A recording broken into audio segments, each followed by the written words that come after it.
Hey folks, welcome to Between Awesome and Disaster. This is your host, Will Carey. Thank you for tuning in as always. I hope you're having a good day wherever you are. If it's a good night, if it's a late night, I hope it's a wild and a memorable one. And if it isn't, then let me break you back into the morning with my soothing droning voice.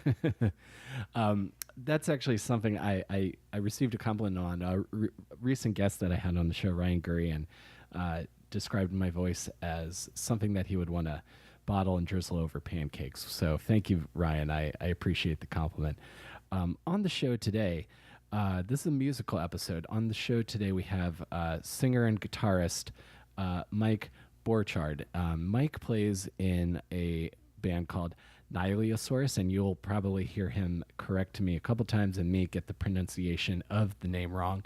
But he's the singer-guitarist for Nihiloceros, and he is the guitarist in a band called Treads here in New York City. And he's one of the few musicians that I know in New York, and I wanted to kind of talk to him about his experience being a working musician in New York. And he has had some crazy experiences in his life. And if you've ever seen or are aware of the concept of the movie This Is Spinal Tap, some of the stories he tells me are just wild. And also a couple of things he tells me about as far as him getting sober, which he's at 10 years. Congratulations, Mike. Really cut to the crux of the theme of the show, which is being moments of being awesome and disaster, and then how you get through those disastrous moments, because you can't always predict for them. And I definitely know that I've had moments like that where I've not seen the light at the end of the tunnel. But for me personally, at least, I've always had a focus on things that I know make me happy in the moment, as well as a goal I wanted to achieve, and then just knowing that maintaining was part of the strength to doing that. And even sometimes, the simple act of getting up out of bed and getting through the day was a victory. So it was great to kind of talk to Mike. It's a struggle and a hard working hustle in a different way from comedy, but it isn't all that different. And I was actually in bands for a long time before I started comedy, so I started getting that itch again to want to play live again. So, and you'll hear me ask him about that as well. So if you're a musician in New York, this is I feel like this will be a useful episode for you. So guys, thank you again so much for listening. If you enjoyed this show, please feel free to tell a friend. You can leave a rating on iTunes or subscribe, or if you're on Stitcher, we're on iTunes and Stitcher. You can add us to your favorites playlist. That helps the show grow, and I would really appreciate.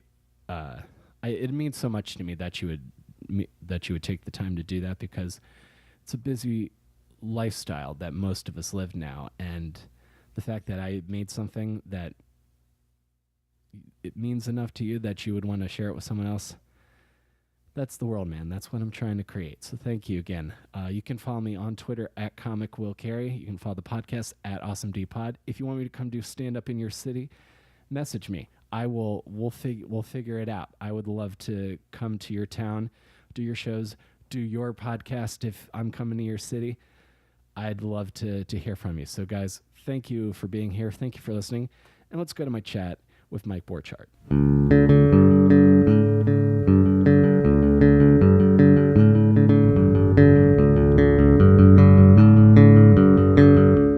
And I mean, the very freeing thing for me, at least, was realizing that even though was living by the code of punk rock for so long, and then realizing the hypocrisy in that code also, and then having that self-awareness, I was very freed up by. Yeah. Because punks can be as closed-minded as the people they're rebelling against. Yeah, I mean, I think when the whole thing started, I think people were a little bit more. It's funny looking at those old footage of like 70s New York punk or like 70s British punk. You see like so many like normal looking people Yeah. at those shows, like with like white collar shirts and like, you know, like slacks and whatever. Because at that time it was really just rebelling against what was going on before it became like a fashion and this like, you know, like safety pin ethos that everyone sort of turned it into, where then it became like you're not punk enough to be punk, and it's like that was the opposite of what the entire thing was about in the first place. 100%. 100%. I saw, and one time I saw a gutter punk on the train. He got on, you know, had the whole thing, you know, the dreadlocks and the dog and the whole thing,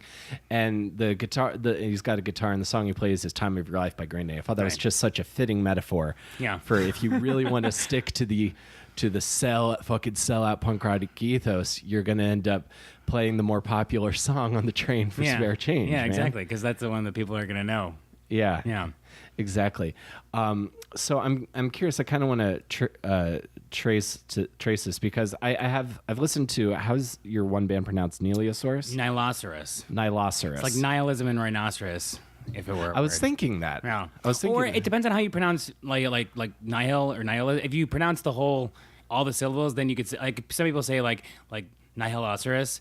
But if you say nihilism, like nihilism instead of nihilism, then it's however you pronounce nihil, and then the second half of rhinoceros. Gotcha. Yeah. So I listened to all of that stuff. I haven't listened to any of Treads, but I'm interested in tracing your punk rock through line.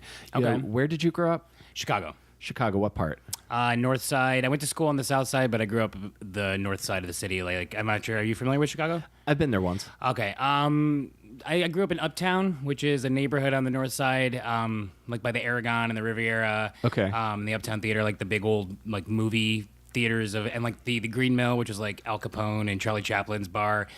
So is that part of town that back like turn of the century was like the outskirts of the city where people would go to see like ballroom shows and like drink at the speakeasies and whatever. Right. And then as the city grew, it just ended up being, it's like one of the northern neighborhoods on the north side of the city before you get like to like Rogers Park and Evanston, and then you're in the suburbs. Gotcha. So you're like the northern tip of the city proper. Yeah, I'm like I'm like 3 neighborhoods away from the northernmost part of Chicago proper. Gotcha. And what was your family life growing up? Did you have siblings? I have a younger brother who's just about 4 years younger than me. My parents split up when I was super young. So I remember when my parents were together. My brother never actually lived with my dad in the house because he was sort of born after they split. And then my dad lived out in the suburbs of Chicago, like south suburbs, and we lived in a 1-bedroom apartment in the city, like a basement 1-bedroom apartment, me, my mom, and my brother. So yeah, that was sort of, but then my mom worked on the south side, like over in like Bridgeport, which is like, you know, south neighborhood. So because we took the L to, you know, the train to school and everything, and her to go to work. Like I actually didn't go. I didn't go to any of the neighborhood schools in my neighborhood. We actually took the L all the way across Chicago to like a Catholic grade school on the south side of Chicago, so that I would be close to my mom's office. Gotcha. So that's a lot of time on the train if you're going from the north to the yeah. I mean that's from like that's probably about an hour plus. Every day. Yeah. And my understanding of Chicago, at least from like popular culture, is that there's like a real stark like racial divide between the north and the south. There is. I mean, the south side is the quote unquote bad neighborhood, which is, you know, more primarily minorities and African Americans, and you know that's what it's like known for. But Chicago more so in that regard. I think what you're referencing is there's really stark neighborhood differences. So like in Bridgeport on the south side, but not like south side where I went to grade school, was very like Italian and the mob, and so it was like in Bridgeport it was Italians, and then like you know, like up north you have like the Polish, and then like you cross the street, then all of a sudden you're like in like the Indian part of town and all that stuff. And it's very like the neighborhoods are very like, it's a lot like New York, but less so than like the gentrified parts of the boroughs, the outer boroughs that you know, all of a sudden it's like, well, this used to be Hispanic, but now it's this. It's like in Chicago, it's like we've been Italian or Irish or whatever for like 300 years, and that's who lives here. Yeah. Interesting, because my only experience of the South Side is that's where Chinatown in Chicago is, and I love Chicago's Chinatown. There's some good food down there. Yeah. So did you kind of did you experience any of that like rougher side of South Side when you were growing up? Yeah, I mean, because I used my mom was 19 when I was born, so she was like raising us while working full time, and so she had a baby going to work and going on jobs, and then when my brother was born, I was about to turn 4, and I was in like preschool then, but there was still a lot of like, then she had him at work, and she would take us to school, and we would have to after school either go to like this after school program or go back to her office, and then or she'd come get us because we were like teeny children. But we would go on a lot of job sites, like, and she was in like, it was like electrical contracting and like architecture stuff that her dad's company did. So we would go into like various like neighborhoods and stuff on the South Side for like job sites, and there was some rough stuff, and even our neighborhood on the north side in the 80s was, I mean, it was like bad news, like people getting shot and stuff. All that. I mean, it's definitely a lot nicer now. My brother actually lives like 3 blocks away. He didn't just move 3 blocks, like he moved all over, but he just purchased a condo like 3 blocks away from where we grew up as kids. Yeah. Oh, that's like a victory lap almost. Totally different neighborhood now too. Like there's still a couple of rough spots, but Uptown 2019 is night and day from how it was in the the mid 80s. Oh my God, yeah. I even have that just from, only been in New York for almost 9 years, and I remember Sunset Park, like I was living there when it was not gentrified. Right. And now I think a real estate agent would call it like Souther Slope. Yeah. Or something like that. Yeah. That's interesting. That's cool. I always am a little envious of people who grew up in major cities because I'm from the boonies, so it was like very white. And you're from outside of Baltimore, right? Yeah, I'm about an hour south of Baltimore. Okay. In Calvert County, right? Which is again a great kind of town for to get into pop punk and learn that you don't want to live there. Right. Right. But I'd always thought of pop punk specifically as like this born out of suburban boredom. So I'm curious how you found. I'm curious, like when you were in high school, what kind of kid were you? Were you the music kid early on, or did that take time to develop?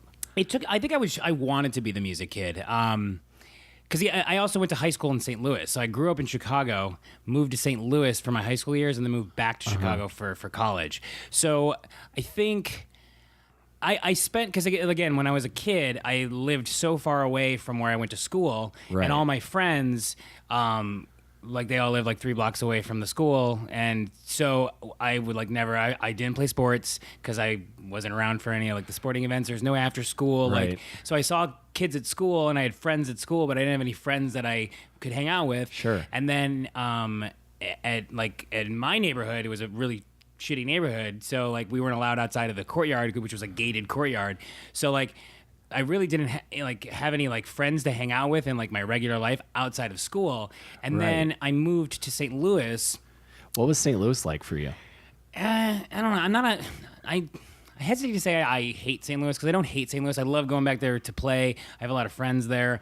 But it's not it kind of does. St. Louis is one of those places that it's a city, right? And it wants to be a big city, but it's sort of it used to be a big deal, when the Mississippi River mattered and stuff. Right. It was slated to be. I mean, it was the first big city. It was Louisiana, New Orleans at the bottom of the river, and St. Louis, and you know. So it was one of those big booming towns at the time when there was 9 places to live in a city in the United States. But then, and as culture and industrial revolutions and things changed, it just sort of stagnated. I think it was resting on its own laurels, and then it definitely has that mentality of well, we're St. Louis. We're a big city. We're a big deal. Pay attention to us. And I think I don't know, at least from my experience, a lot of my big problem moving to St. Louis was once they found out I was from Chicago, it was oh, big city boy coming down here. And I'm like, guys, I'm just I didn't have any friends in Chicago. Now I don't have any friends here because you guys are all oh, Mr. Chicago is coming to grace us with his presence. And I'm just dude, seriously, I'm just this kid that wants to connect with people.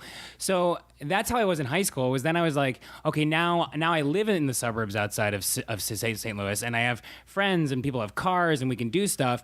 But it was everyone had already had these groups and cliques that they grew up with, and like I was late to playing sports, so I sucked at sports, and like I didn't have any interest. I took piano when I was a kid for like 2 years, which is where all my music knowledge comes from. But I like quit it. Like I took it when I was like 5 and 6, and then didn't play another instrument for like 10 years, right?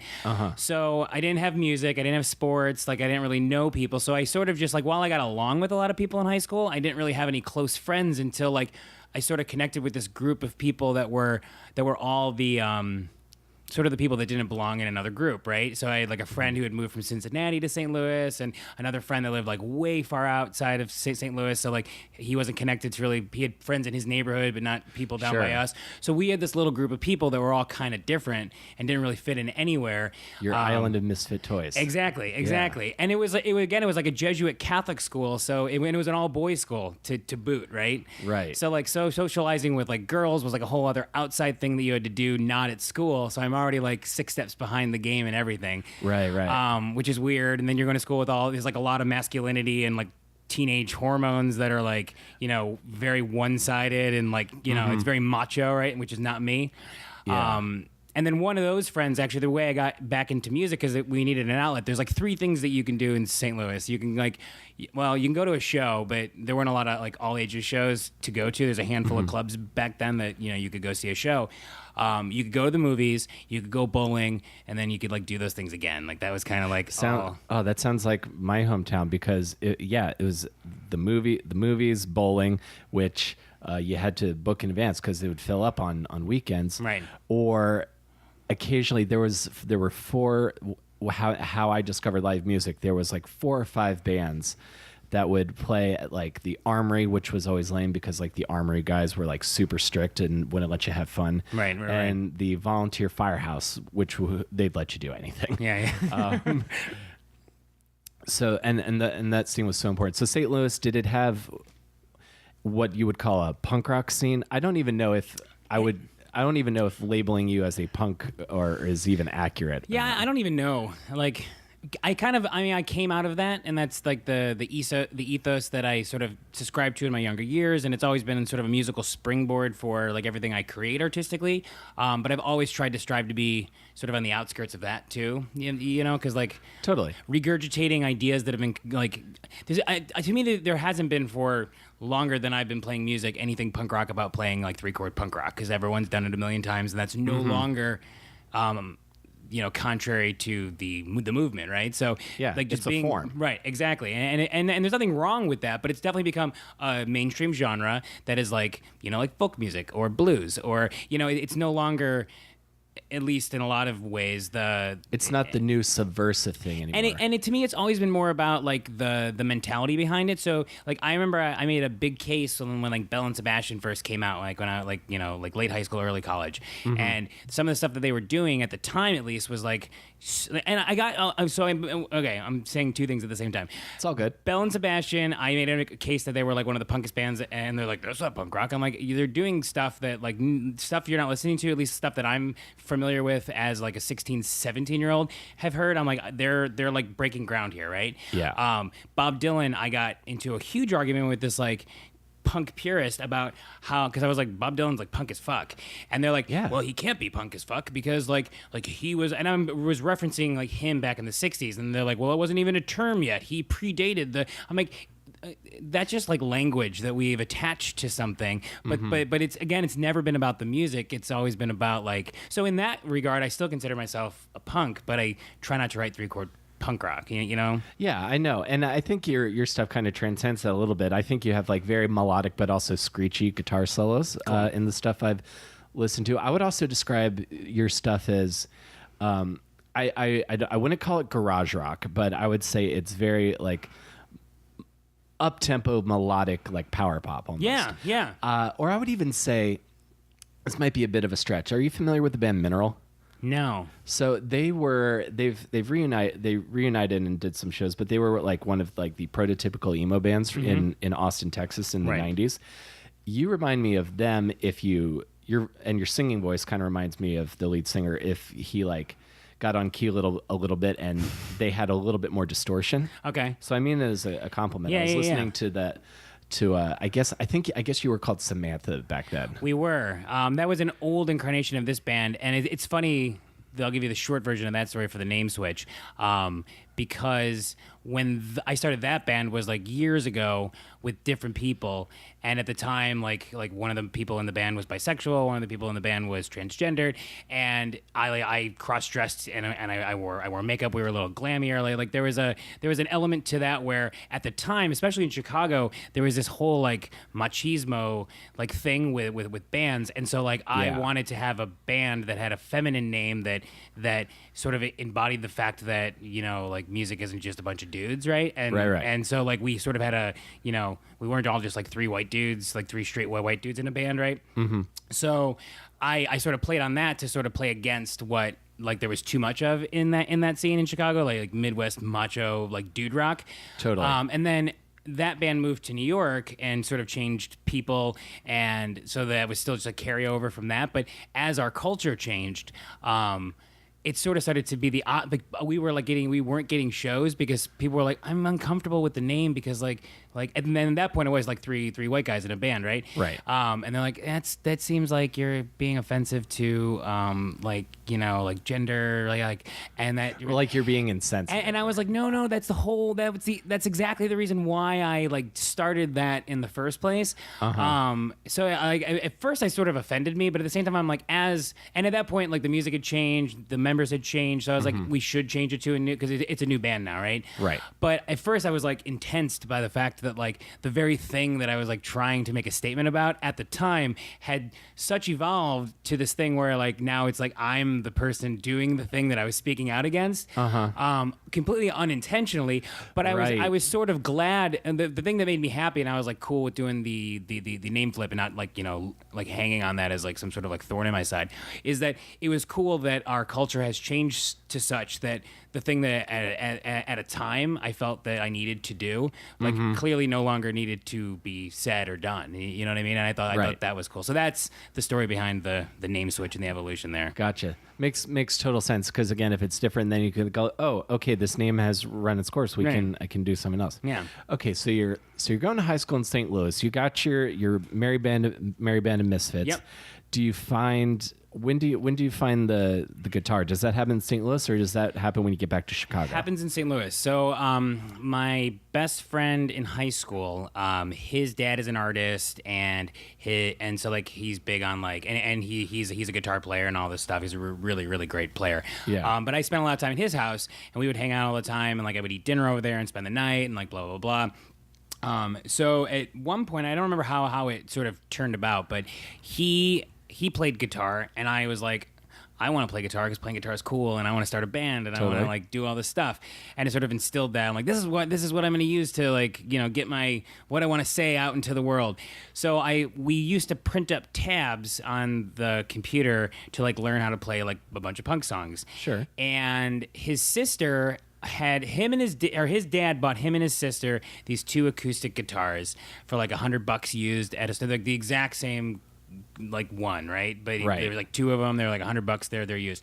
So like Nick, my friend, had one, and then his sister had another one, and his sister never played it. And then she ended up moving back to Cincinnati, I think, to live with her mom or their mom. Gotcha. And so I bought the acoustic guitar. I think I was like 15, off of either his dad or him or whoever. I gave someone $100 or like $75. Yeah. So then I had that guitar, which is still the acoustic guitar that not the one I have here, but the one that I play to this day. If you've seen it with all the stickers and crap. Yeah. So that's my first guitar. And then I actually ended up getting like my first electric was one that my uncle won in a poker game, and like all this stuff is this old blues thing. It was a piece of crap, but I loved it when I got it. So anyway, my friend Nick taught me how to play guitar, and we used to learn like every like 3-chord song that we could get our hands on, and that's sort of how that happened. And then I sort of took that. I was like, I would play music with people in high school and never really getting like a band off the ground. And then when I moved back to Chicago for college, that's when things started like, you know, kind of coming. And I was writing, and we started like playing shows, and I started having like real bands and all that kind of stuff. Gotcha. What were some of those early songs you were learning to teach yourself guitar? Oh man, like some of it, there was like we learned because at the Green Day has always been one of my favorite bands, like early on from when I was a kid. But like everything, so like Green Day was probably the first stuff that I learned to play right because like they're like power chords. But I mean, I everything I learned was like Elastica songs and Nirvana and. Placebo, and then all the pop punk stuff like Green Day and like Squirt Gun and all that stuff, which probably was the stuff that I learned quicker because they were easier to play. But I sort of use that as a springboard to like be like, oh, now I can play. I understand how chords work now, and that's why this. So then I could start playing chords that were in like some of the stuff that I was into like a few years earlier from like the early '90s. And then I mean it's funny like but then at the same time too because at that point I was just consuming as much music and it was like whatever song that we heard that we were like we could probably play that like songs by like the Wallflowers and like anything that was like on the radio where I was like I think that Save Tonight, that Eagle Eye Cherry song. I love that song. Like I was like I want to learn to play that because I think that's one chord progression all the way through. So like everything that I could like figure out how to learn I would try to learn. At that point I could like play everything you could think of. It's funny now people ask me to like be like, oh, like play this cover, and I was like, I don't know play anyone else's songs anymore because I don't learn other people's songs. Yeah, I always mostly just wrote stuff, or if I was learning something, I was learning something I really wanted. And I think the first song I ever sat down and learned all the way through because I wanted to learn all the parts was, do you remember the new metal band Trust Company? I played with Trust Company.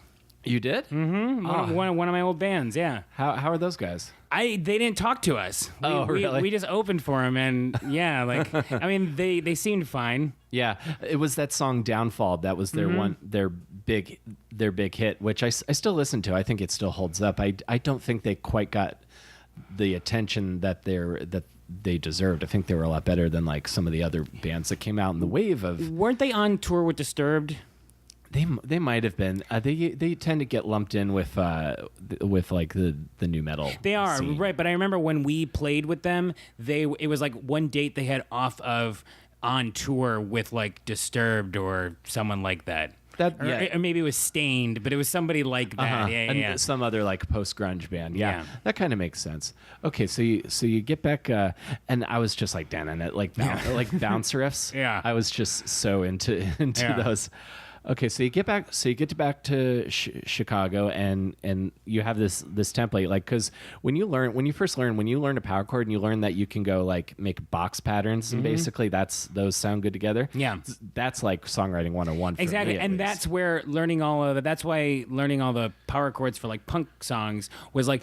You can throw a few of these together, and like this sounds like the song that you know, and then that would then coupled with the fact that I still remembered how music theory worked from piano when I was a kid. Right. I was like, right. Okay, so based off E chords and A chords, now I can play all these bar chords, and you can simplify them into power chords. But then you would use that knowledge to learn like something more complicated, like a Placebo song, and then you would understand like why does this chord sound weird? Oh, because they either added or subtracted or moved this note, and then you start learning these other chord shapes, and it's like from those building blocks are where you get from like just learning like punk tabs to like understanding like cool chord sounds to then being like, oh, I want to incorporate this into something that I'm trying to make, and that's where like songwriting started for me. Gotcha. So is that knowledge of music theory for piano from when you were early on incorporated in with the punk rock?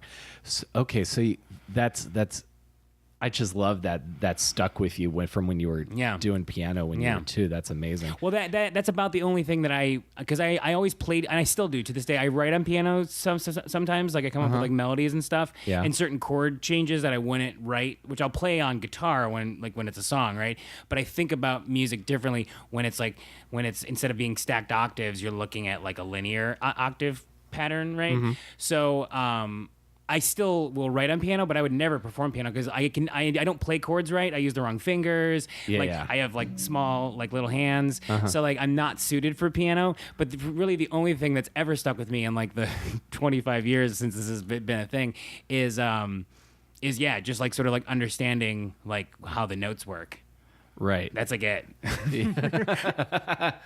So okay, so you get back to Chicago and you get into college. What did you study? English, criminal justice, and fine arts. That's a pretty good trifecta. It's a weird trifecta. I wanted to be a lawyer, or I thought I wanted to be a lawyer. Like a really verbose lawyer. Yeah, well, it was really just like it was. I ran and I don't know. Maybe I don't know why I thought this, but I knew what being a lawyer entails. Like there's a lot of like work and research, right? But Right. I think at that time, like in the late '90s, early 2000s, there was a lot of like those like court shows like The Right. Practice and Boston Legal and like Law and Order, and you see all these, and like even in movies you see all these great like you're gonna get up there and argue a point, and then it's just like it's so Yeah. dramatic and cool that I'm like, Right. I want to do that, and like I'll get into that kind of law, right? I'll do like weird criminal law and it'll be great. And so then obviously like I had an English teacher that I really liked, and English is one of the good majors to go into law and a couple of criminal justice. But then as a like a musician and an artist, I also like was like, well, I don't want really, this stuff is like, this is the boring part. I want to do this other thing. Yeah. So but at some point along the way, I like decided I didn't want to be a lawyer anymore. I just wanted to play music. So I like wish I could have like gone back and taken more art classes, but it's like, you only have a couple like semesters left, and this is what I am now, right? Right. And that's when you started, like, music started, like, becoming a thing, and you started playing shows around during this time as well? Pretty quickly on. It was during that process. Freshman year, I started a band with some guys in my dorm. And like in the other dorms, and like so, and then we found a drummer who was a few years older than us who had an apartment. We would practice there, and like he had a drum kit and like a 4-track recorder, and then my other guitarist had like Cool Edit Pro on his computer, so we were like doing like digital stuff and tape stuff, and like working and saving money to like go into like studio and like record on tape and all this stuff. So yeah, I think we started playing house parties. Which were pretty well attended, which is like, because college shows are fun when you're in college. Totally. So we started playing house shows my freshman year, and then by like sophomore year, when we were still well under 21, so we had to have been like 19, we started playing, because we used to have to still get the stamp or the bracelet that you guys are underage. We started playing our first Chicago like venue shows, which was like at the time. And eventually people started coming. At first, like, we played to like 5 people, but it was still like the coolest thing in the world. Where Sure. we're like there's a stage and there's monitors and you're plugging stuff in, and like, yeah. Oh, the first like talent show I played in high school, I felt like a baller. I was just like up there. I had my Telecaster and I was wearing my Starting Line hoodie. Yeah. And I was just ready to go, man. That's awesome. Did you ever play the Fireside Bowl? Yeah. How are those shows? I've heard Those were amazing. And I can't remember. I know they reopened, and then I don't know if they're still open. So do you know I think they are. Alistair just shot their music video Gotcha. there.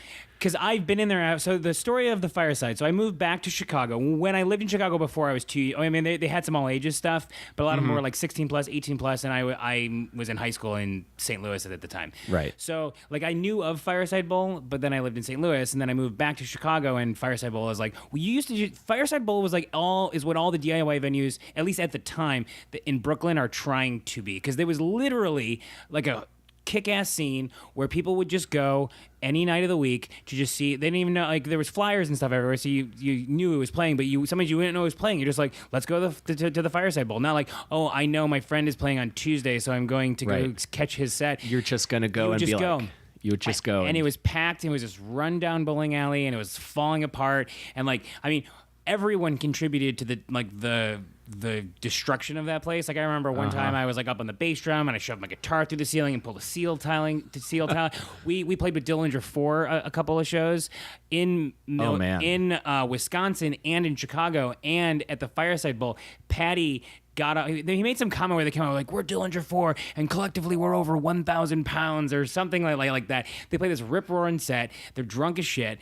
Patty gets off the stage, because the bathrooms are like right next to the stage. There's like a bowling alley. The bowling alleys are here. The stage is here, and the bathrooms are just right here. So he got off and like pushed through the crowd, went into the bathroom with the door open, and did like a handstand into the toilet, and like ripped something out of the wall. That place, every show, something broke at that place, and it was amazing. And that's where we like the dudes from Alkaline Trio. We would be there. And we eventually played with Alkaline Trio, but that's where they got their start. All like Blink-182 came and played the Fireside Bowl.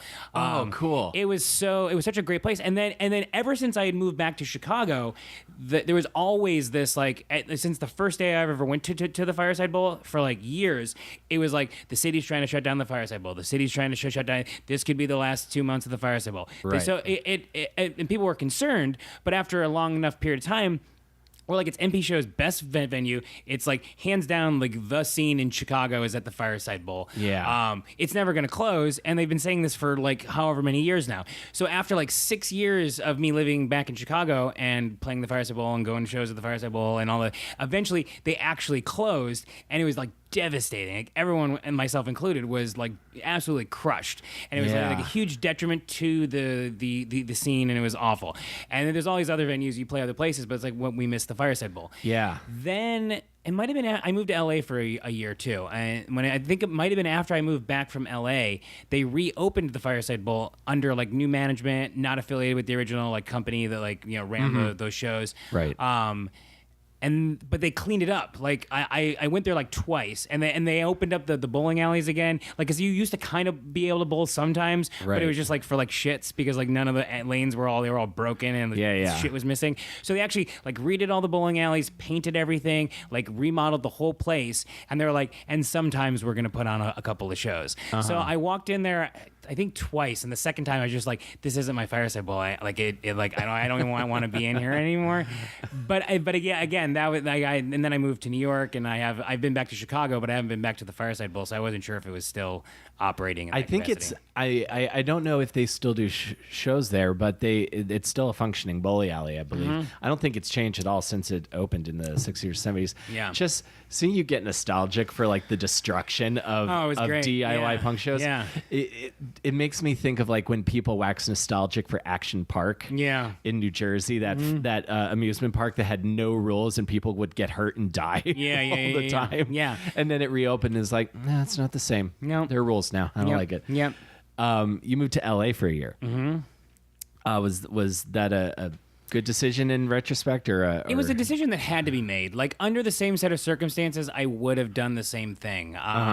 That came about from our drummer at the time. We had a series of drummers that we rolled through in Chicago. We fired one didn't work out. Something with another one, I don't remember. But I think it was our fourth drummer. He was amazing, right? So he was from Kansas City. He moved to Chicago. He was going to school. Yeah. Amazing drummer. We're the best we've ever sounded. Like we're playing the best shows that we've ever played. We're sounding better than we ever have. And then he makes this announcement that he's moving to LA for music school because he got into this like prestigious program and like Gotcha. like he's this amazing drummer, and so like he's like, I got to take this opportunity. So we were faced with the decision of because we didn't really want to go to LA because we love Chicago and we're doing well here, and like I'll go play LA, but I don't necessarily want to move across the country, right? Sure. So he's like, well, I'm going. Just wanted to give you guys enough of a heads up if you need to find somebody else. So we decide, okay, instead of staying here and trying to find another drummer, we have like magic going on with this combination of people. Yeah. We're graduating from college. If there was ever a time to like just be like fuck it and go somewhere else, now's that time, right? So we're like 21 and we're like, all right, cool, we're gonna move to LA. We go to LA, we find an apartment, come back to Chicago, start packing up our stuff. He goes back to Kansas City to go like pack up stuff at like his parents' house and collect some stuff because he's gonna go out there. We I think we went to LA first. So we drive across the country to LA and we have an apartment in West Hollywood. We move in. He's supposed to be there like in a couple of days. He gets a DUI, and they don't screw around with DUIs in Kansas. So he goes to jail. He's in jail for like 2 weeks, and he gets his DUI, and we're like, all right, that's like. We're like, oh crap, whatever. I think we sent him money to help bail him out, like all this stuff. It was this big mess, and like we're starting to fight now because we kind of hate LA. And I'm like booking shows at like Viper Room and like the Whiskey and stuff on the Sunset Strip, and Spaceland, and the kind of places where you have to like sell all your tickets to make money. And so that's like the Sunset Strip shows. But then we were also doing like stuff in Silver Lake, so like Spaceland and like Dragonfly in Hollywood, like the places that are like more like cool like hip DIY spots. Sure. And or at least, relative to the Sunset Strip. But we have all these, like, I'm like, cool, I'm like meeting people and like networking, and like our drummer, like we sent him some money to get him out of jail. He's coming. he gets a second DUI. Oh no. Goes to jail for like something like it was either like a month or 2 months or something like that is his second offense. They took away his license, so he's not allowed to have a license for like 10 years from like when they took it away. So it ends up that and his friend who he was moving to California with is now sleeping on our couch because he drove up from wherever he's from. I don't even remember. So there's like 7 of us living in a 3-bedroom apartment waiting for our drummer who's in jail in Kansas City. So we lived there for like a year. It's like a deleted scene from Spinal Tap. Yeah, exactly. It was rough, and then like I like LA, and I love going to LA, and I like playing LA. But as Chicago people, and like the season's not changing, and everyone being like sort of either an actor or a musician, and you sort of have to explain that you're a musician, but you're not there because you think your dreams are going to come true. Like You're just like, no, I because you go. I don't know. You've been to LA, right? I very briefly, but I haven't spent a ton of time if there. you go anywhere, if you go to any party or any social whatever, the first you start talking to people and people are like, oh, so you were an actor or a musician? Like there's no third option, right? Right. And so you have to be like, well, I'm a musician, but like I'm not here because like I think LA is where everyone like gets discovered. Like so you have to say you're a musician, but you're here because your drummer is going to music school, but he's not here because he's in Kansas City in jail, right, and all that stuff. So you're there to work. You're not a doughy-eyed right, exactly. Or like we're just here because of circumstance. So the long and short of it is, after a while, we're all fighting, like girlfriends and people like not like wanting to like oh, is it me or the band, and like all this like early 20s melodrama bullshit, sure, and like on steroids, and we're drunk all the time, we're on drugs all the time, we're like sad and angry, and like we have like a long and short of it, awful situation. Had a lot of great times there and a lot of bad times. Moved back to Chicago without the drummer. Got a new drummer. Yeah. Sort of reset. We lost like 9 months of our life, but given the information I had at the time, if that were all the information I had again right now, I would have made that same choice. So was it a good move or a bad move? I don't know. Uh-huh.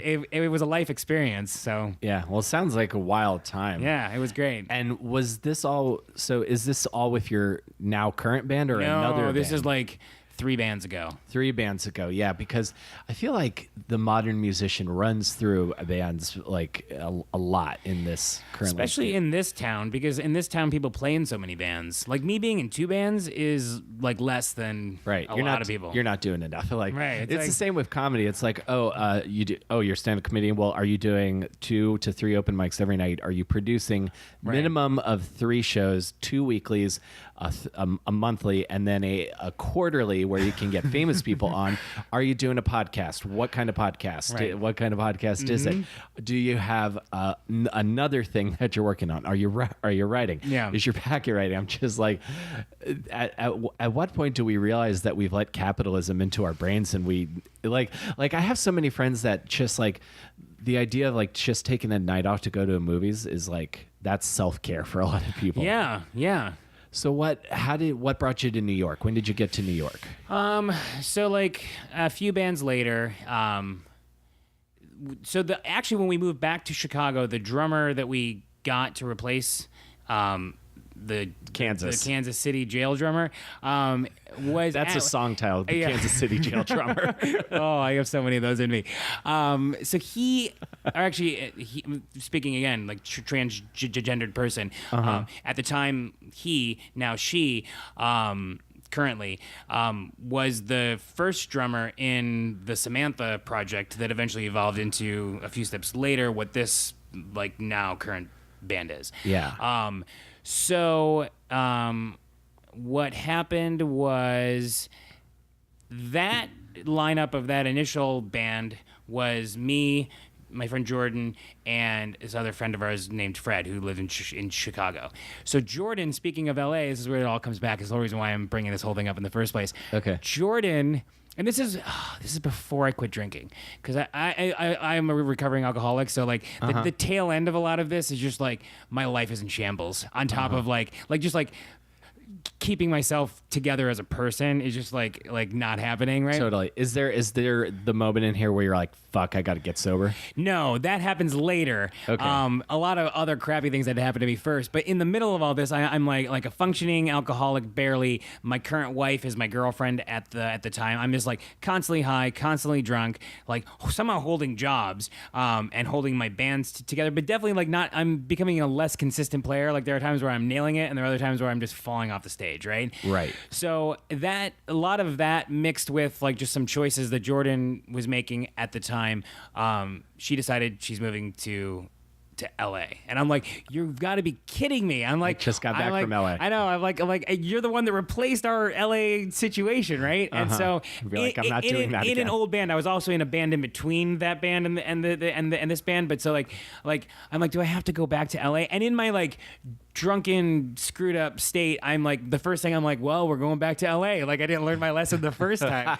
So our bass player, Fred, was like, I don't want to go to LA. I'm like, well, we have to go to LA. Our drummer's amazing, and she's going to LA.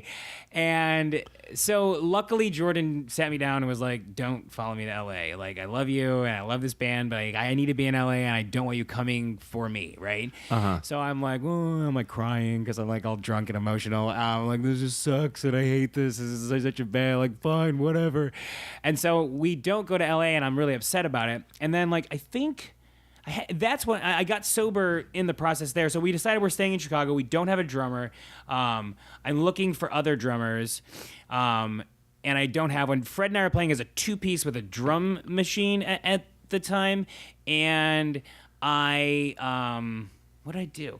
A bunch of other really bad things happened, which ended up with me getting sober. So I went to rehab and like did all that, which is like a whole other podcast story for another time. Well, can you tell me what was the moment? What was like the condensed version of the moment I got sober? you realized you had to get sober? So I had quit drinking once, briefly, to sort of before I understood how what alcoholism and like how it works. Like I was just kind of like, I drink too much, and I've tried like I knew I was an alcoholic, but I was like, I need to dry out, like medically detox, because you can die if you're drinking the amount that I was drinking, and stop because you can have seizures and strokes and stuff. So I actually flew back to St. Louis because my mom is in like medical stuff, detoxed in St. Louis, and was like, cool. Like it's all out of my system, and I'm gonna go back to Chicago, and I'm going to just drink like a normal person. Like, well, and so like I wasn't married yet.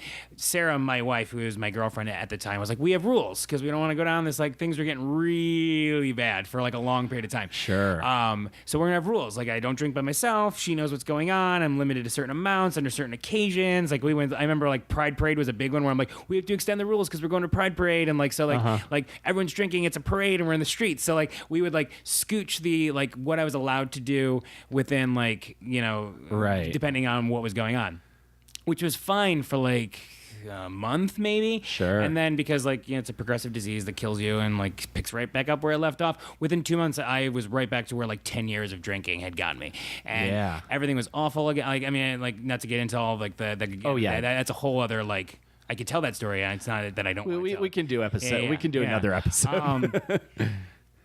But what happened was, and then I ended up in the hospital and this whole embarrassing situation with an ambulance and like, escaping from the hospital, which still wasn't the end of that. That wasn't the end of it. But that's where I clearly at this point, anyone would have like been like, dude, what the fuck is wrong with you? What it was I at that point I wasn't working. I was collecting unemployment, looking for a job, and Sarah was going to work, and I was drinking all day while looking for jobs and going on interviews and practicing and like playing music. And then I was great at like hiding and lying and all this stuff.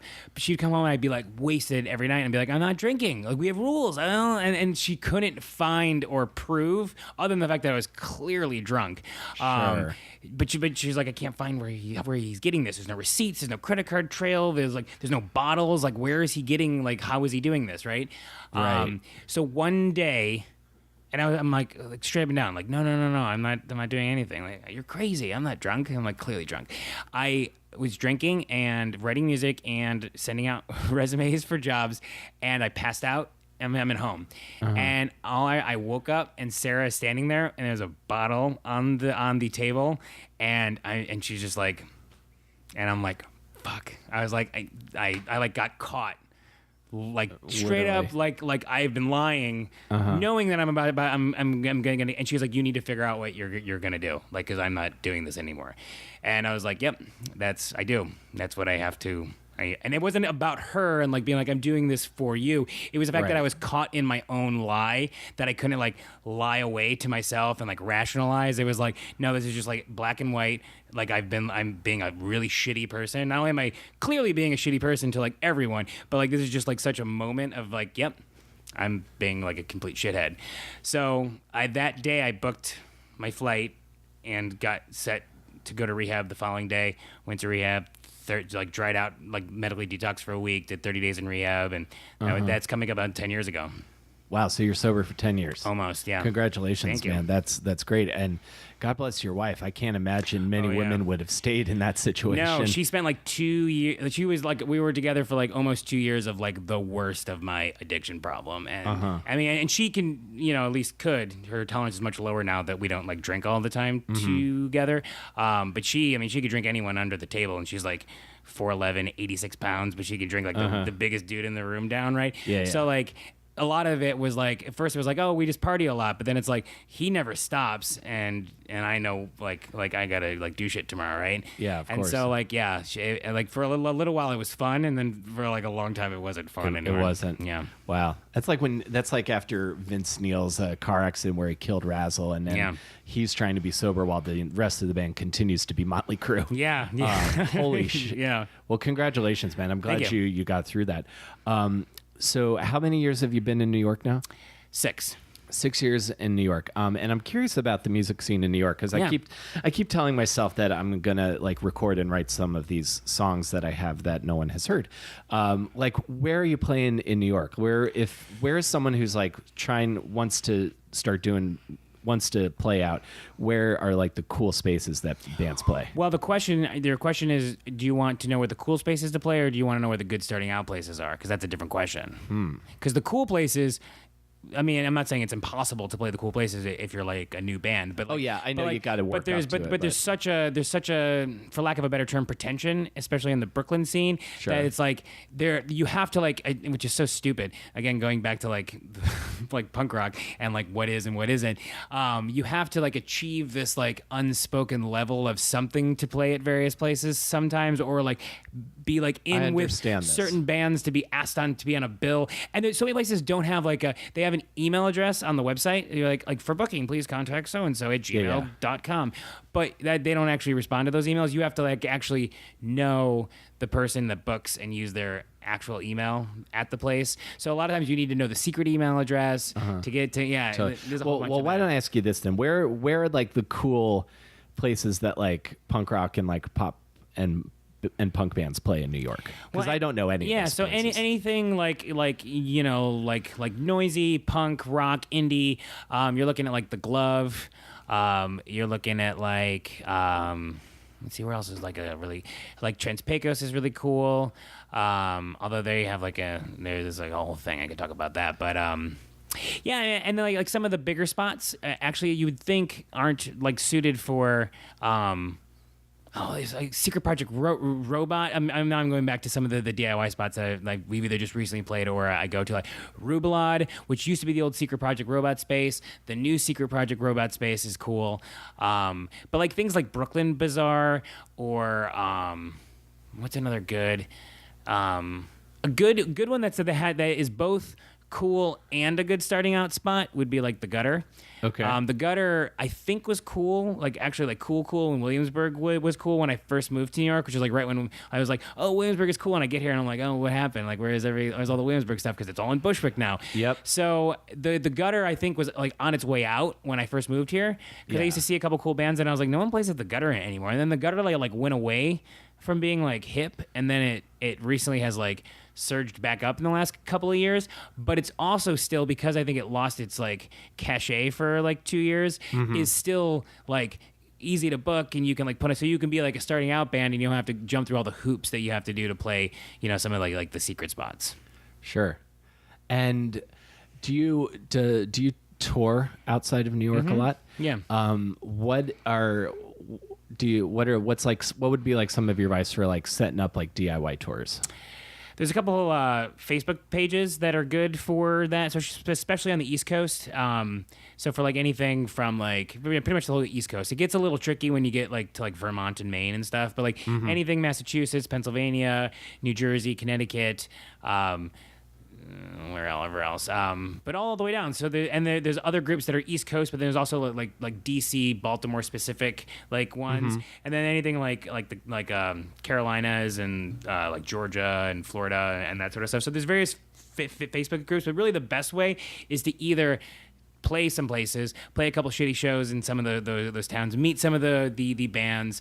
And it's the same thing as playing here, but just like on a smaller degree. You play places that you don't know. You meet some people who tell you, oh, next time you come through, you shouldn't play here. You should play this place. Okay. Or you play with a band from one of those places here, or happenstance somewhere else where like you're a New York band on a bill and there's like, you know, a Raleigh band on the bill with you, but you're playing in like Columbus or something like that. And they're like, oh, we really love you guys. Like next time you're in, you know, Raleigh, like, you know, and then you're like, oh, now we know people in Raleigh and we can we can you know, book a show like that. But there's various pages and Facebook things. And I think Greg Hansen from King Pizza either put together or has been like updating like this master spreadsheet that's in some sort of like collective Brooklyn band music docs that we all somehow have access to, that keeps getting updated with like, you know, places that like aren't like safe spaces or places that are like, you know, awesome to play and like super trans friendly or like, you know, like that, like that sort of stuff. Do you know Matt Pless? Yes. Yeah, he's a Baltimore guy. I remember going to see his old band Three Prong Outlet when I was in high school. You guys should do a show together. I bet that would be a great lineup. Yeah, because I really enjoy his acoustic stuff. And one other thing, what is because I remember when we were messaging to set this up, you were telling me some of your upcoming like recording and touring schedule, and I'm just like, Jesus Christ. So you've got. How many albums or EPs does the band have? There's the current band. How many do we have? Yeah. So there's the two or three Samantha. Those albums. There's still like one or two songs that we play from those. So those are kind of still included in the catalog. But the first like Nihiloceros EP is just the one that came out like a little over a year ago. So there's one straight on, and on Spotify there's the second. Like, I don't know if you looked. So, like, there's the Nihiloceros EP that came out end of 2017.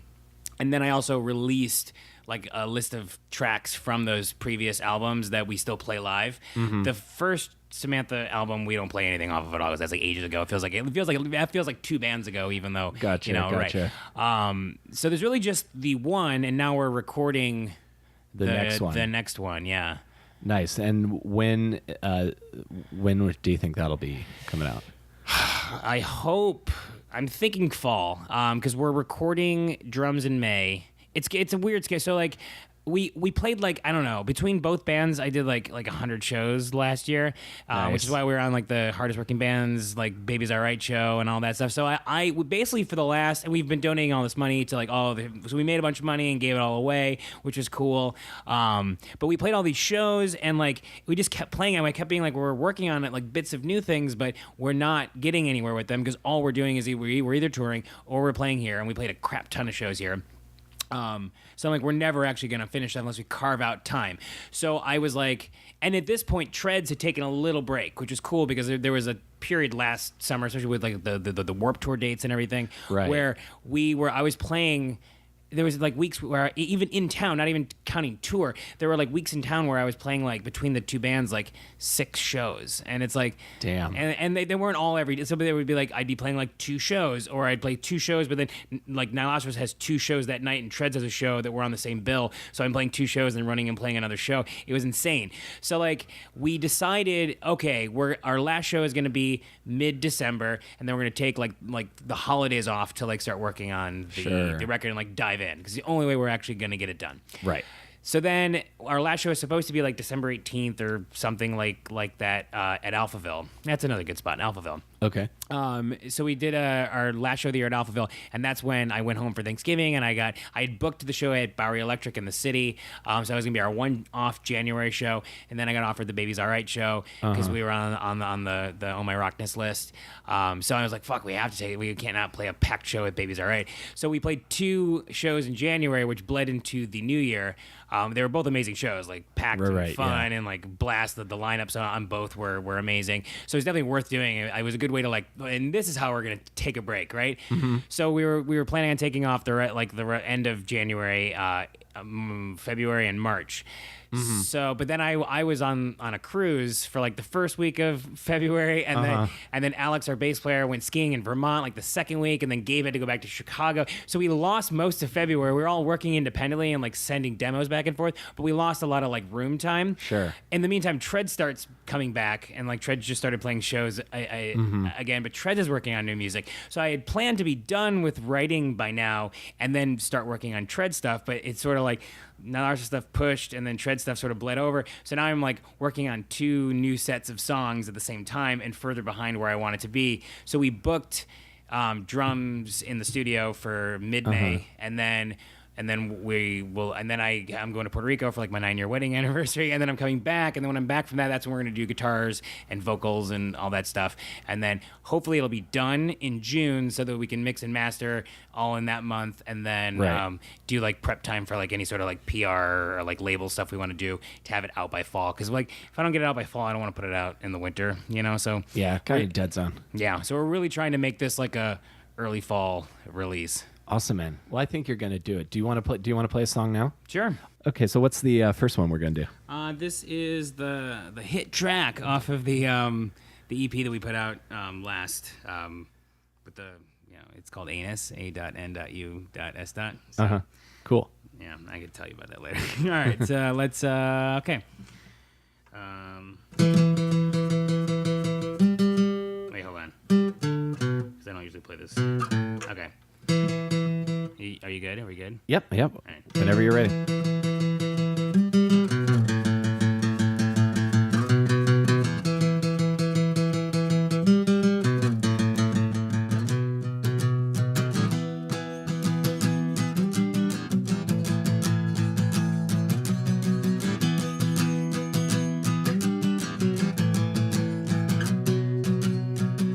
I've got a secret in ya.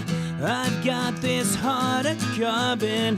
It stands to reason for ya. It's only chalk and coal. Etch out my niche in the dark. Wreck the pearly world. We leave the smirk and the snark. We're catatonic fools.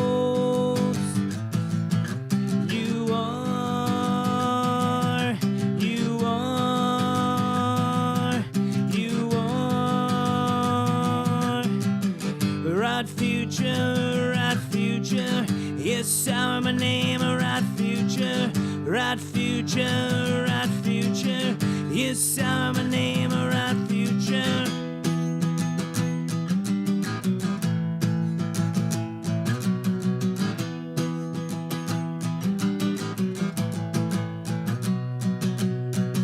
About time acknowledge this cough and narcoleptic sloth.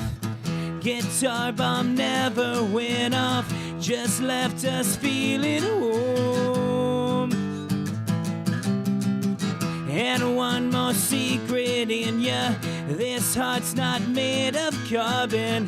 Amino sequence stretches all tongue and teeth and bone.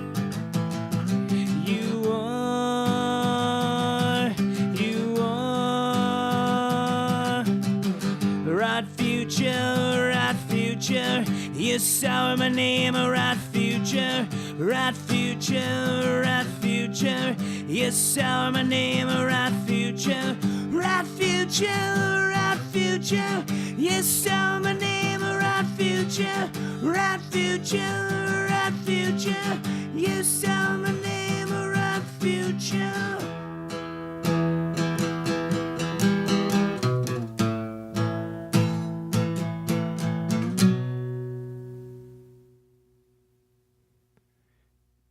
Kick ass, dude. Cool, thank you. That sounded great. Do you have anything you do for singing that kind of style so you don't lose your voice? No, I just usually take better care of it before I know I'm going to be performing a lot, which I just haven't been. I've just been smoking and not. I've also been because I've been working on the new stuff, and so I've been screaming, and I do backup vocals and treads, and I'm doing a Lillingtons cover set for the Punk Island thing in 2 weeks, so some of that registers higher than mine. So because I've just been practicing, I've been singing a lot more than you should if you're going to be using your voice to perform. Right? Gotcha. Because you're just when you're playing a song 20 times, where it's I wouldn't need to scream this part 20 times if we were just playing shows, but you're practicing it, and they're but we need you to do it because we need the vocal cue, and I'm like, dude, I can only scream this so many times before. Totally. So yeah, I don't do the best job at taking care of my voice in those situations.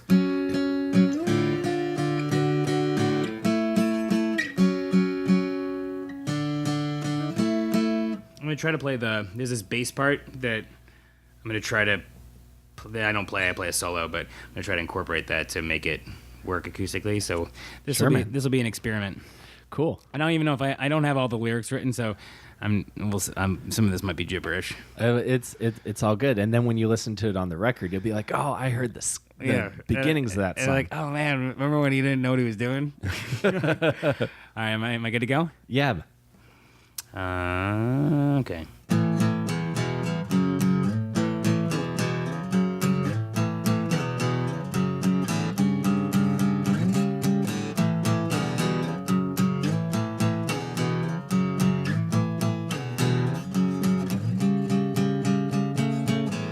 Echoes are sightless.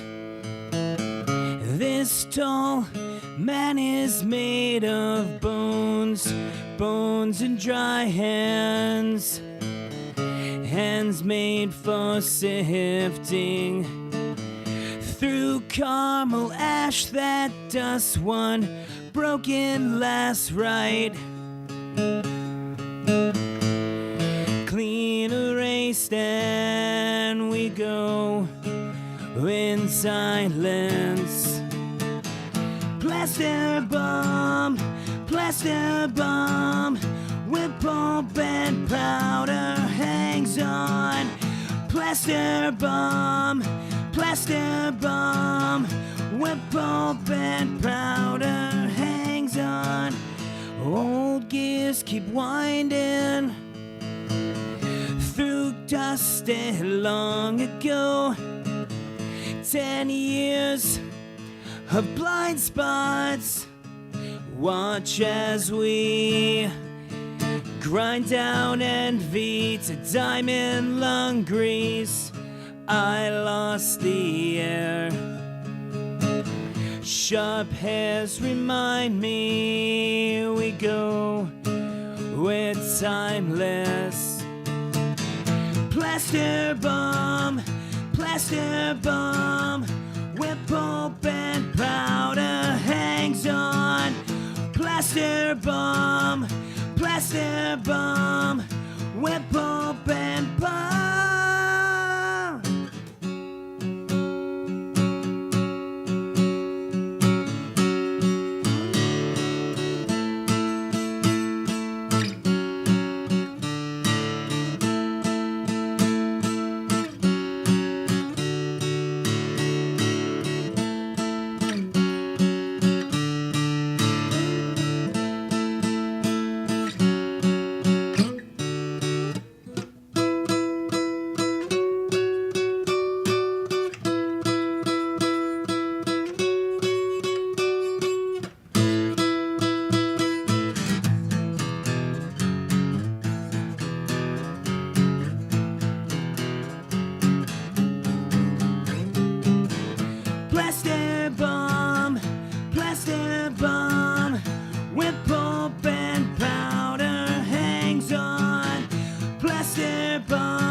Nice, dude. Cool. Dude, that chorus is super catchy. Cool, thank you. Dig it a lot, man.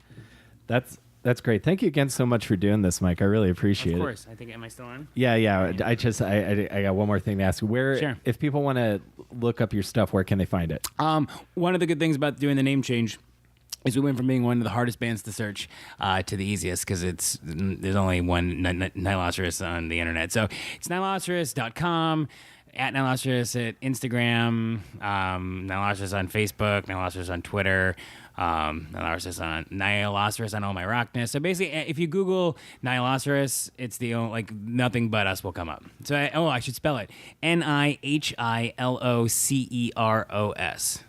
Nihiloceros. Excellent. Thank you so much for doing this, man. I really appreciate it. Thank you for having me.